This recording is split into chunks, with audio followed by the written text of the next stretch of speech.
रूस में Saint Petersburg के सबसे बड़े इंडोर बाजार में भीषण आग लगी। धमाके के साथ आसमान में दिखी आग की लपटें, काला धुआं भी आया नजर। रूसी आपदा मंत्रालय के मुताबिक करीब 1,500 वर्ग मीटर में फैले इंडोर बाजार में लगी है आग। फायर फाइटर्स ने अब तक बाजार से 100 से ज्यादा लोगों का रेस्क्यू किया। फायर ब्रिगेड की 26 गाड़ियां, 100 से ज्यादा फायर फाइटर्स आग पर काबू पाने में जुटे। राजस्थान के हनुमानगढ़ में पुलिस और किसानों के बीच झड़प, प्रदर्शनकारियों ने कई गाड़ियों को आग के हवाले किया। पुलिस ने बेकाबू प्रदर्शनकारियों पर आंसू गैस के गोले दागे, जमकर बरसाई लाठियां। झड़प में कई पुलिस वाले और किसान घायल हुए। हनुमानगढ़ के राठी खेड़ा में 450 करोड़ की लागत से बन रही एथेनॉल फैक्ट्री का किसान विरोध कर रहे हैं। ट्रैक्टर की मदद से फैक्ट्री की दीवार तोड़ी। किसानों ने एथेनॉल फैक्ट्री को पर्यावरण के लिए खतरा बताया। कहा, फैक्ट्री की वजह से खेती प्रभावित होगी। प्रदर्शनकारी किसानों ने पुलिस पर मनमानी और कंपनी से मिलीभगत का आरोप लगाया। कंपनी ने पर्यावरण के सभी मानकों के पालन का दावा किया।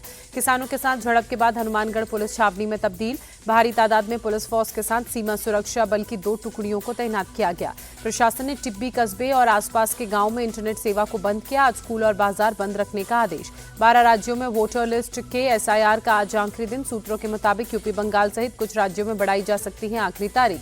चुनाव आयोग एसआईआर की तारीख बढ़ाने पर आज बैठक करेगा। फॉर्म डिजिटलाइजेशन और जमा करने की प्रोग्रेस को भी रिव्यू किया जाएगा।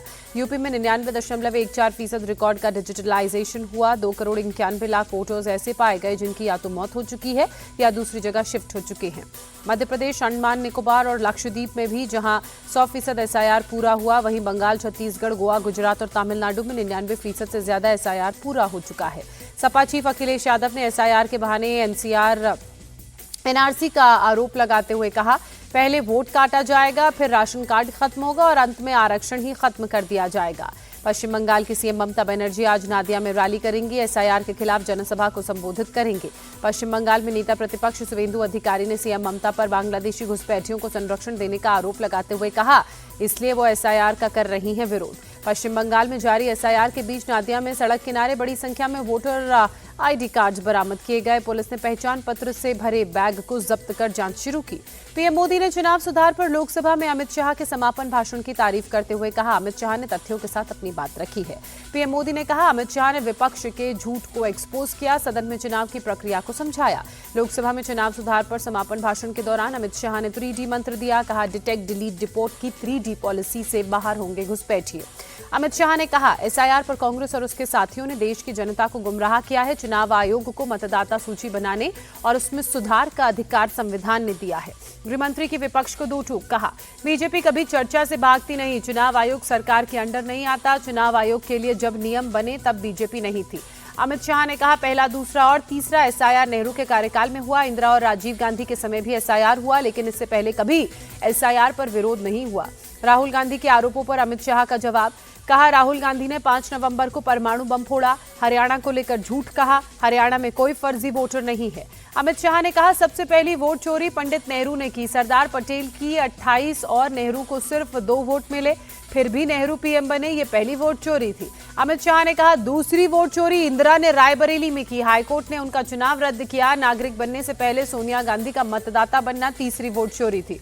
संसद सत्र के बीच राहुल गांधी का जर्मनी दौरा। 15 से 20 दिसंबर तक करेंगे दौरा। जर्मन सरकार के मंत्रियों और भारतीय प्रवासी समुदायों से मुलाकात का और संवाद का कार्यक्रम।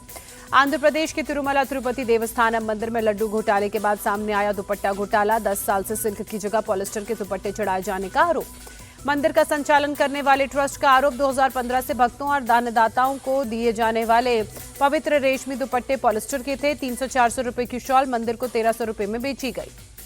वाईएसआरसीपी सरकार के वित्त मंत्री बुगन्ना राजेंद्र नाथ ने ट्रस्ट पर भक्तों की आस्था से खिलवाड़ का आरोप लगाया। कहा, अगर ऐसा कुछ हुआ था तो 2015 से 2019 तक सरकार किसकी थी?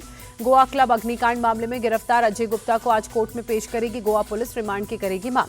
गोवा नाइट क्लब के मालिक सौरव और गौरव लूथरा को दिल्ली की अदालत से नहीं मिली राहत। रोहिणी कोर्ट में आज होगी अंतरिम बेल की याचिका पर सुनवाई। इंडिगो संकट पर एयरलाइंस के चेयरमैन विक्रम सिंह मेहता ने यात्रियों से बिना शर्त माफी मांगी। कहा, भविष्य में इस तरह की गलती दोबारा न हो, इसके लिए ठोस कदम उठाए जाएंगे। दिल्ली हाईकोर्ट ने इंडिगो मामले पर संज्ञान लिया। केंद्र और संबंधित अधिकारियों को फटकार लगाई। जांच की सीलबंद रिपोर्ट मांगी। 22 जनवरी को मामले की अगली सुनवाई। एयर इंडिया की खास तैयारी, सर्दियों में अब कोहरे से नहीं रुकेंगी उड़ानें, स्पेशल क्रू और एयरक्राफ्ट तैनात करेगी एयरलाइन, पैसेंजर एक्सपीरियंस को बेहतर बनाने के मकसद से बड़ी पहल। उड़ान में देरी पर एयर इंडिया की रहेगी पैनी नजर, यात्रियों को एसएमएस, व्हाट्सएप और ईमेल के जरिए अपडेट भेजे जाएंगे। एयरलाइंस ने अपने स्टैंडर्ड ऑपरेटिंग प्रोसीजर को बनाया बेहतर। राजस्थान के डीग में गौ तस्करों और पुलिस के बीच एनकाउंटर, पुलिस ने 7 गौ तस्करों को पकड़ा, तस्कर गौवंश को हरियाणा ले जा रहे थे। यूपी के बांदा में पुलिस ने चलाया सघन तलाशी अभियान, झुग्गी झोपड़ियों, सड़क किनारे रह रहे लोगों की जांच की गई, होटल, ढाबे और किराए पर रहने वाले लोगों की भी जांच की गई। यूपी के मऊ में पुलिस ने रोहिंग्या और बांग्लादेशी नागरिकों के खिलाफ अभियान तेज किया। पुलिस ने झुग्गी बस्तियों में रहने वालों के दस्तावेजों की जांच की। केरल के मल्लपुरम में पुलिस ने निकाली सर्टिफिकेट बनाने वाले गैंग का पर्दाफाश किया, भंडाफोड़ किया। पुलिस ने अब तक धंधे में शामिल 10 लोगों को गिरफ्तार किया। दिल्ली के सदर बाजार में एक शोरूम में भीषण आग लगी, फायर ब्रिगेड की टीम ने आग पर काबू पाया। महाराष्ट्र के जलगांव में पाइप फैक्ट्री में भीषण आग, फैक्ट्री के चारों तरफ आग फैली, बड़े पैमाने पर नुकसान की आशंका। यूनेस्को ने दिवाली को अमूर्त सांस्कृतिक धरोहर की सूची में शामिल किया। पहली बार भारत में यूनेस्को की हुई बैठक में फैसला लिया गया। भारत और साउथ अफ्रीका के बीच दूसरा T20 मैच आज। दोनों टीमों के बीच न्यू चंडीगढ़ में मैच खेला जाएगा। शाम 7 बजे दोनों टीमें आमने सामने होंगी। आईसीसी वनडे बैटिंग रैंकिंग में रोहित शर्मा और विराट कोहली का जलवा बरकरार। रोहित टॉप पर, विराट कोहली दूसरे नंबर पर।